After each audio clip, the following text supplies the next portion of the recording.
Tardes y bendiciones a todos nuestros amados que se van a conectar y se están conectando a esta segunda entrega de Hablemos de Profecía.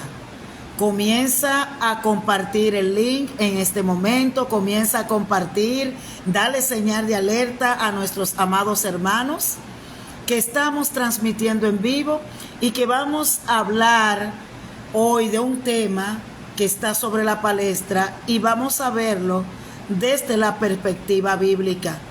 Vamos a ver qué nos indica el panorama profético acerca de lo que está viviendo la tierra de Israel y de lo que estamos viviendo en la actualidad. Sabes que este programa, Hablemos de Profecía, va a tratar a medida de que se nos permita abarcar todo lo que es el entorno global bajo el panorama profético. Está contigo nuevamente tu amada hermana y pastora Claudia Matos Terreyes y vamos a empezar a entender y a discernir los tiempos. Bendigo la vida de los amados que se están conectando, y Beberas, y Belice Vinier, Yocasta Aquino, Yadina de Jesús. Les envío un hermoso saludo y gracias por siempre estar ahí. A nuestro hermano Yerel Ortega, que se acaba de unir a nuestra transmisión. Dios me le bendiga a todos y vamos a entrar en materia porque ustedes saben que tenemos, ¿verdad?, este espacio de unos 30 minutos para abarcar tanto y tan enriquecedores planteamientos como son el panorama profético, lo que nos dice el Señor y sobre todo alertar al pueblo de Dios a lo que nosotros estamos viviendo en este tiempo, trayendo una pequeña retroalimentación de lo que tocamos la semana pasada. Y estuvimos hablando de que era profecía, que no es más que la transmisión de un mensaje dado por Dios, no importa que sea por palabra, sueño o por una revelación o visión, y que estaba a cargo de un profeta, y que el profeta era ese vidente, era esa persona que recibía de parte de Dios este mensaje y lo transmitía a su pueblo. Que esas profecías podían ser de índole congregacional, personal, mundial, etcétera. Y que teníamos que tener cuidado con no confundir dentro de los dones espirituales el don de conocimiento, el don de ciencia y lo que era la palabra de profecía y el ministerio profético. También les decía y tocábamos dos aspectos en el en vivo anterior, y era que la profecía en este tiempo había recibido uso, abuso y desuso. De hecho, que era usada porque todavía a través de esos mensajes proféticos el Señor seguía levantando vidas, podía alertar de situaciones, podía alertar de tantas cosas, y ese ministerio sigue vigente al día de hoy. ¿Para edificación de quién? Para edificación del pueblo. Dice que a uno Dios lo constituyó, Jesús lo constituyó, maestros, profetas, apóstoles, pastores, a fin de que edificáramos el cuerpo de Cristo. También les había tratado de una manera esencial de que había profecías que no necesitaban de nosotros para cumplirse, pero que habían otras que eran condicionadas. Y esas profecías condicionadas dependen mucho del accionar y de la fe de nosotros como miembros del cuerpo de Cristo, y entender y discernir cuando Dios nos está hablando. Me cuestionaban en el en vivo pasado y me hicieron algunas preguntas luego a nivel personal en el chat, y me decían: pero pastora, ¿cómo podemos nosotros entender cuando una palabra viene de Dios y cuando no viene de Dios? Yo les explicaba en el en vivo pasado de que nosotros podíamos tener algo básico para nosotros comprender. Aún el Señor trasciende las páginas de las Escrituras. Las Escrituras son el mejor filtro para nosotros entender si algo viene o no de Dios. También le dije que lo que se juzga es la profecía, no quien la emite. Porque si el Señor utilizó a una burra, a una asna, para metérsela en el camino a Balaam, si utilizó cuervos para llevarle a Elías que comer, míreme, lo que aquí hay que juzgar es la profecía, que venga de Dios o no, y no la persona que emite, porque Dios puede utilizar desde un cuervo hasta un pequeño bebé para hablarnos. En esto siempre lo he dicho, se los voy a repetir, como le dije en el en vivo pasado, no hay monopolio, no es una sola persona que tiene esto. Dios te puede utilizar en un momento determinado para que tú puedas llevar ese mensaje que Él quiere transmitirte. En cuanto al abuso, hablamos la semana pasada de que hay tantas personas dentro de las congregaciones, en las mismas redes sociales, Dios me dijo, Dios me dijo, Dios me dijo, Dios me dijo, y literalmente muchas veces son sus pensamientos, razonamientos, emociones que la ponen de manifiesto. Para entender si Dios dijo, nada puede contradecirse. Número 1, al carácter de Dios, y número 2, a la palabra de Dios.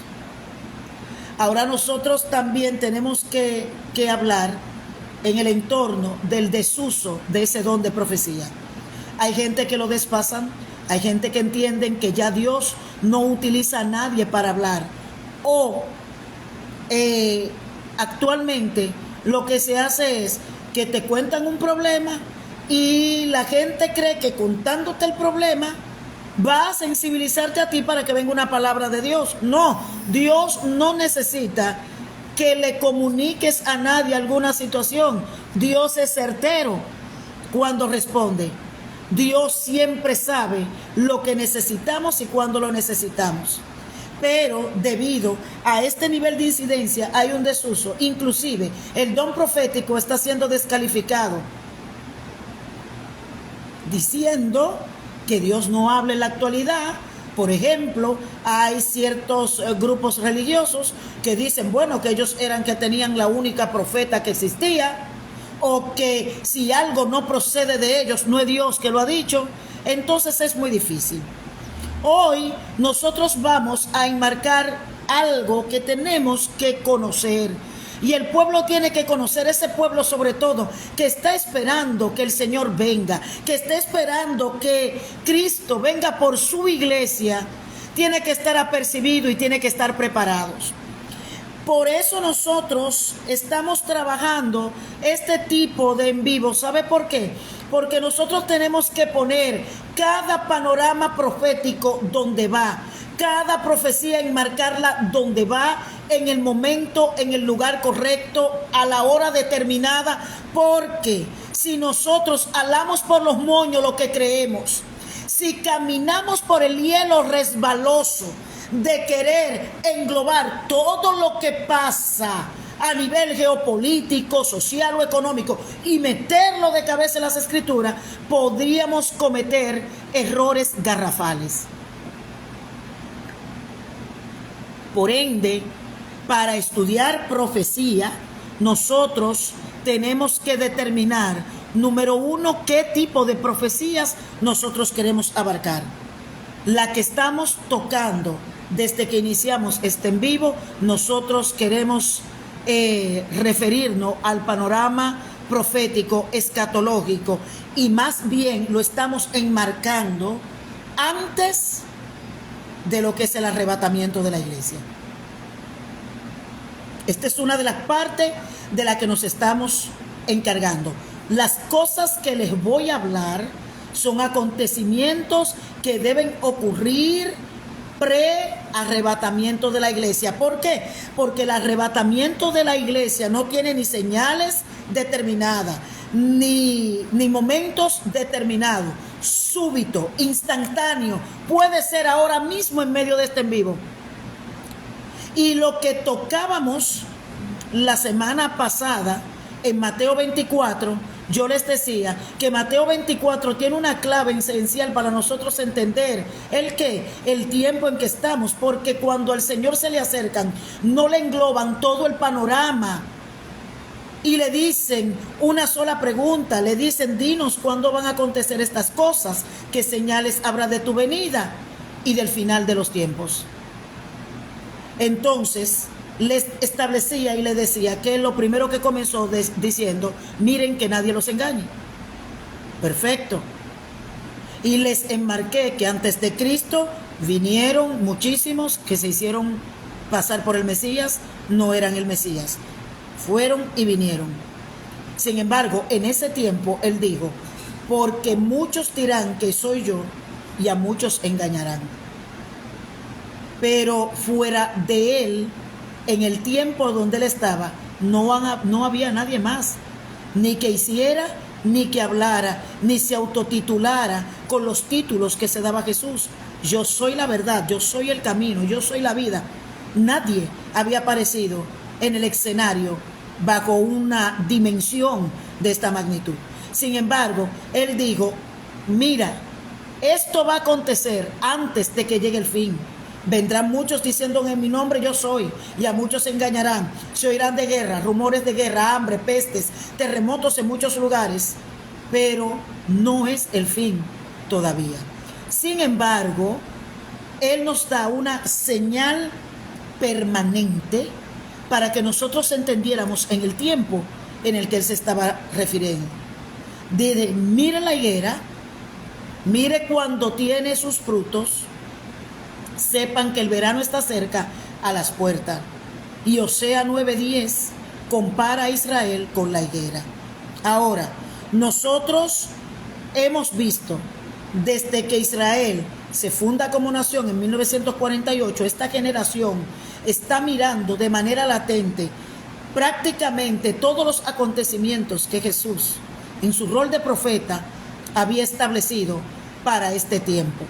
Ahora, cuando nosotros nos movemos en la Escritura y nosotros vamos buscando realmente con una perspectiva clara de establecer hechos, de establecer, Señor, ¿qué está pasando? ¿Por qué?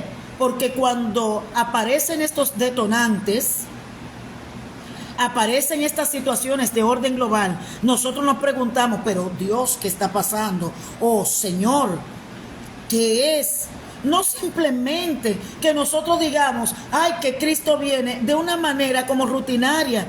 Es que en este tiempo hay que tener apología. Este tiempo hay que saber argumentar, porque todo el mundo mira con su prisma y mira con el cristal que considera que es correcto, o se pone los lentes para mirar lo que considera que es o no es.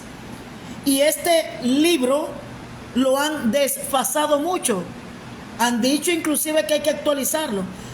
Yo nunca he visto un libro más actualizado que la palabra de Dios. Y te cito: el domingo 14, nosotros nos levantamos con la noticia tan tremenda de que Siria había bombardeado a Israel. ¿Qué pasa con esto? Nosotros vemos, pero que siempre en Medio Oriente hay guerra, siempre hay problema con Israel, cuando no es Israel que está atacando, no son los otros países que están a su alrededor. No, aquí ha pasado algo distinto, hay una connotación distinta, y es que por primera vez Siria atacó a Israel. Entonces, dentro del panorama profético mundial, dentro del orden escatológico, se tienen que suscitar guerras que en muchos contextos yo he visto que la confunden. Está esta que es la que nosotros podemos, vuelvo y les digo, sin resbalar sobre el hielo, de querer poner todos los hechos y enmarcarlo y quererlo alar por los moños y meterlo muchas veces donde no van, pero hay una guerra que es un conflicto regional. descrita en el libro de los Salmos, en el capítulo 83. Está una guerra que va a ser una intervención de Rusia y ese mismo entorno, que es la de Gog y Magog. Y luego al final, que me vuelven a mencionar a Gog y Magog, está la guerra de Armagedón. Entonces, a donde yo me quiero referir cuando le planteamos en el afiche y pusimos una profecía en cumplimiento, es porque el libro de los Salmos describe que Israel se iba a ver envuelta en un conflicto, mis amados, que para que ocurriera, número uno, ella tenía que estar establecida. Acuérdese que Israel estuvo dispersa por más de 2500 años. Y para que ocurriera este conflicto, entonces esa tierra tenía que estar establecida en el lugar donde ya se había determinado que ella tenía que estar. Salmos 83 nos da una panorámica de lo que podíamos enmarcar en este momento, esta guerra que está pasando, este conflicto que se ha suscitado de la manera siguiente. Lo cito en Reina Valera, 1960, para los que me siguen, libro de los Salmos, capítulo 83, y voy a leer desde el verso 1 y dice así: Oh Dios, no guardes silencio, no calles, oh Dios mío, ni te estés quieto, porque he aquí que rugen tus enemigos, y los que te aborrecen alcen la cabeza. Contra tu pueblo han consultado astuta y secretamente, y han entrado en consejo contra tus protegidos. Han dicho: venid y destruyámonos, para que no sean nación, y no haya más memoria del nombre de Israel.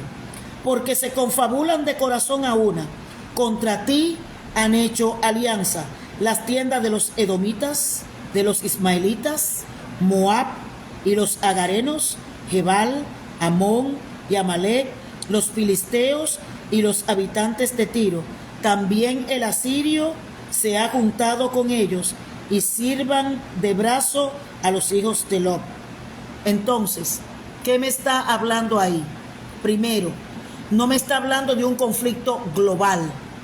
No me está hablando de una situación que venga a formarse a nivel mundial, aunque todo lo que acontezca, ¿verdad?, y pasa, nos afecta de manera directa. Por ejemplo, Rusia y Ucrania están en un conflicto y las naciones, tanto de Occidente como de Oriente, están afectadas. Ahora imagínense un conflicto de orden político de carácter regional que se vea envuelto. Son 19 naciones,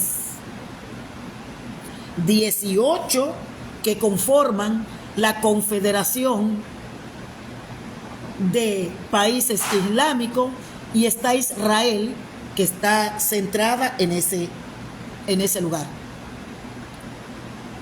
No voy a tocar aquí en esta oportunidad de dónde viene el conflicto, a raíz de qué es el conflicto, mis amados, porque vagamente podemos tener alguna idea, pero nosotros tenemos que centrarnos no solamente en ideas vagas, sino en tener una fuente fehaciente de hechos que nos contribuyan a nosotros poder de manera directa explicar todo este tipo de cosas.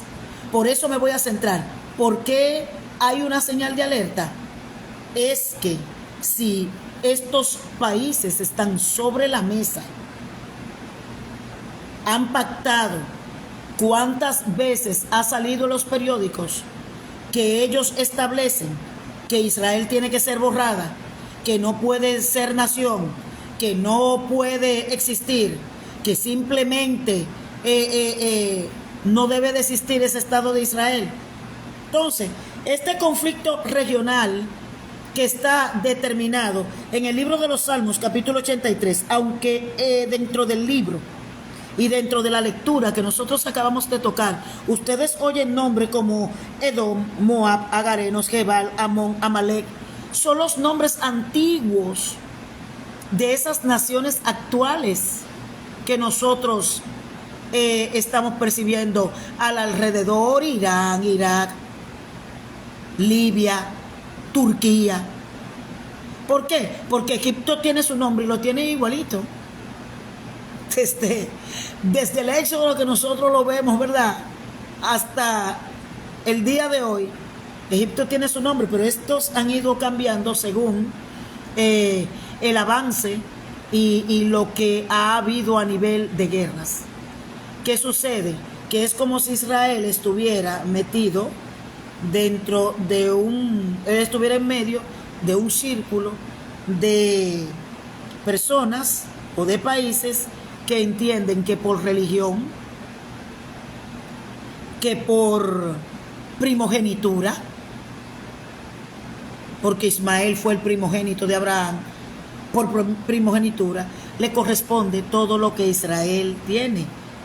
No vamos a evaluar aquí cierta metodología, porque muchas veces ustedes se encontrarán y se van a dar cuenta que se toparán con personas agnósticos, ateos, personas que te van a decir: y que Dios tan sanguinario que sacó a esa gente de su tierra y que no, nosotros no estamos estableciendo eso, porque para hablar de eso yo tendría que hablarle de literatura sagrada, yo tendría que hablarle que para la redacción de muchos de esos escritos en ese tiempo era lo que se conocía, lo que era conocido plenamente y que se redactaba, y cuando se entraba en Guerra Santa se iba a tomar territorio, era en nombre del Dios a quien servían en ese momento.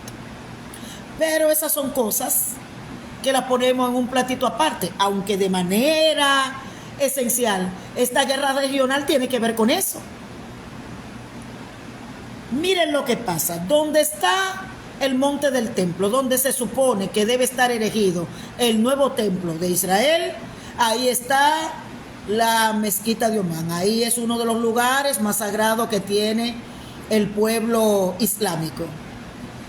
Si deciden remover el domo de la roca, que así es que le llaman, van a entrar en una guerra santa, porque no hay un lugar más sagrado para el Islam que ese, pero también no hay un lugar más sagrado para los israelitas que ese. Y cuando Israel, por derecho, que están esperando a su Mesías, están esperando al que ya vive dentro de nosotros y que viene a buscarnos, mis amados, entiendan que es tiempo. Ellos contra todo y contra todo van a ir. Y por eso ustedes oyen que a este tipo de guerra se le dice yihad, guerra santa, porque van abanderados en nombre de un Dios.